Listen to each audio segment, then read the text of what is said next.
अवधूत चिंतन श्री गुरुदेव दत्त. श्री स्वामी समर्थ. दिगंबरा दिगंबरा श्रीपाद वल्लभ दिगंबरा. दिगंबरा दिगंबरा श्रीपाद वल्लभ दिगंबरा. देव म्हणतात, बाळा, पुढील 11 मिनिटे तुझ्यासाठी महत्त्वपूर्ण आहेत. हा संदेश फक्त शेवटपर्यंत ऐक.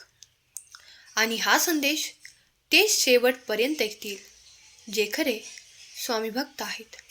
अन्यथा ते कोणीही या संदेशाला शेवटपर्यंत ऐकू शकत नाही. ज्यांच्यावर माझा वरदहस्त नाही. बाळा, तू तर सौभाग्यशाली आहे. तू जर या पवित्र दैवी संदेशाला संपूर्ण ऐकण्यात यशस्वी झालास तर तुझ्यासाठी या रात्रीतून येणारे आशीर्वाद अद्भुत आणि चमत्कारिक असतील.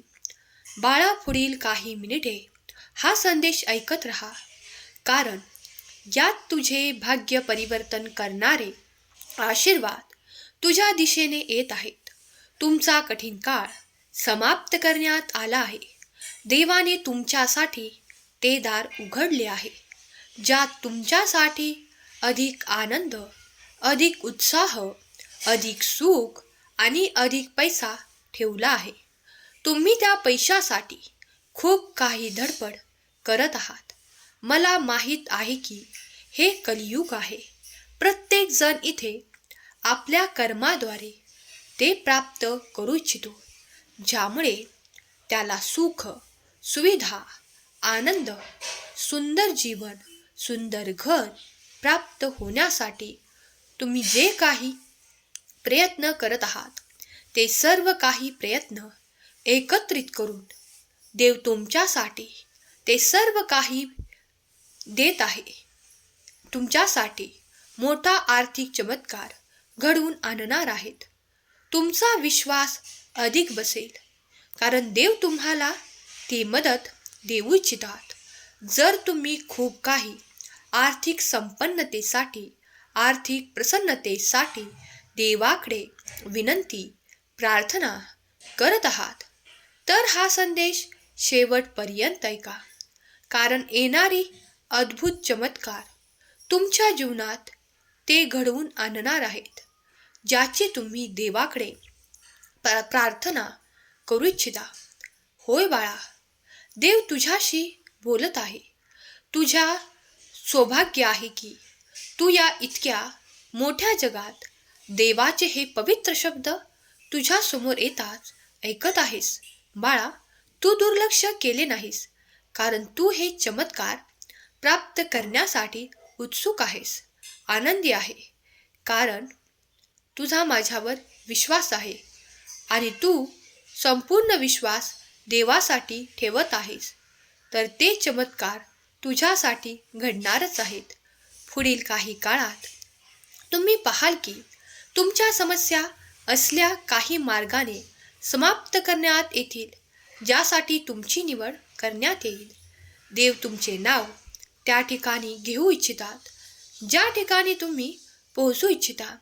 देव म्हणतात, ते सर्व काही तुला प्राप्त होईल, ज्याची तुला अपेक्षा आहे. अपेक्षा आणि आशा देवाकडून ठेवा, इतर मनुष्यांकडून नाही. माणसाच्या अपेक्षा जशा वाढतात तसे देवाकडे माणूस अपेक्षा सांगत असतो आणि त्या अपेक्षा पूर्ण करण्यासाठी देव नक्कीच तुम्हाला मदत करणार आहेत.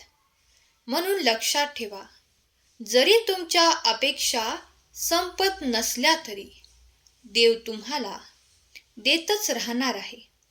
म्हणून बाळांनो, देव तुमच्यावर खूप प्रेम करतात.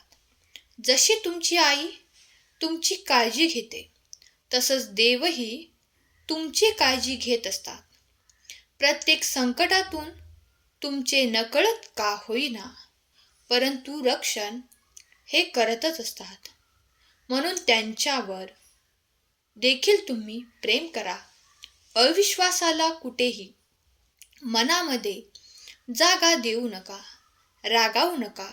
चिंता करत रडत बसू नका, कारण रडल्याने देवालाही त्रास होत असतो. म्हणून तुम्हीही रडू नका. उलट आनंदाने चेहऱ्यावर हसू ठेवून प्रत्येक संकटाशी मनमोकळेपणाने सामोरे जा. बघा, देवही तुमच्यावर प्रसन्न होतील. आजचा हा सुंदर संदेश तुमच्यासाठी खूप महत्त्वाचा आहे. म्हणून हा संदेश शेवटपर्यंत ऐकल्याशिवाय कुठेही जाऊ नका. विश्वास असल्यास कमेंट बॉक्समध्ये मी स्वामी माऊलीचा खरा भक्त आहे कमेंट करा. माझ्या लेकरा, तू सज्ज राहा. तुझ्या मनाने, बुद्धीने सकारात्मक बदलासाठी तयार हो. स्वामी आईचा आशीर्वाद तुझ्या डोक्यावर आहे. आता चमत्कार घडण्याची वेळ आली आहे. तुझ्या मनात अचानक एक शांत आणि गुण परिवर्तन घडेल. हे परिवर्तन हृदयातून उठून तुझ्या संपूर्ण आयुष्यावर प्रकाश टाकेल. आता तुझे आर्थिक बळ वाढणार आहे. मी तुझ्या मनातल्या अशक्य वाटणाऱ्या इच्छा त्या आता पूर्ण करणार आहे. तुला इतरांना मदत करण्याची संधी मिळणार आहे आणि या सकारात्मक संधीमुळे स्वामी माऊलींची कृपा तुझ्यावर अधिकच दृढ होणार आहे. तुला लवकरच कळेल, बाळा, तू सामान्य नाहीस. तुझ्यात अमर्याद ऊर्जा आहे. कारण तू स्वतःवर आणि स्वामी आईवर विश्वास ठेवलास, श्रद्धा ठेवली. काही लोकांना वाटतं की ते तुला खाली खेचू शकतात, तुझा अपमान करू शकतात. पण हे फार मोठ्या प्रमाणात चुकीचे आहे. कारण जेव्हा माऊलीचा वरदहस्त असतो तेव्हा कोणतीही वाईट निगेटिव्ह गोष्ट तुला स्पर्श करू शकणार नाही. हो, अनेकांनी तुला भावनिकरित्या जखमा दिल्या, ज्याच्यावर तू सर्वात जास्त विश्वास ठेवलास तेच तुला फसवून गेले. पण तू ते सगळं निमूटपणे सहन केलंस. तू माफ केलं त्यांना. मनातला राग तू सोडून दिला. पण बाळा, माऊलींनी हे पाहिलं आहे. तुझं धैर्य, तुझी सहनशक्ती, तुझा संयम हे सगळं तुझ्या स्वामी आईने पाहिलं आहे. आणि आता वेळ आली आहे जेव्हा तुझ्या संघर्षाला न्याय मिळणार आहे. तुझं सत्य, तुझी ताकद आता सगळ्यात पुढे येणार आहे. जे लोक तुला नकारात्मक वाटत होते, जे लोक तुला कमी लेखत होते, आता तेच तुझ्यासमोर माफी मागण्यास तयार होत आहेत. तुझा अपमान करणाऱ्यांची वेळ आता बदलत आहे. आता तू तुझी हरवलेली इज्जत आणि मान सन्मान मिळवणार आहेस. विश्वास ठेव, मी तुझ्या पाठीशी आहे. जाता जाता एवढंच सांगेन, मी परत येईनच. पण बाळा, नेहमी लक्षात ठेव, तुझे कष्ट आता संपणार आहेत.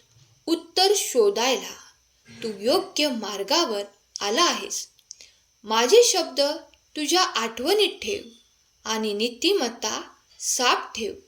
काळजी करू नको, मी आहे. फक्त तुझा मार्ग चालत राहा. तू जिंकलास तर खरा ठरशील स्वामी भक्त. आजचा संदेश शेवटपर्यंत ऐकल्याबद्दल धन्यवाद. श्री स्वामी समर्थ. जय जय स्वामी समर्थ.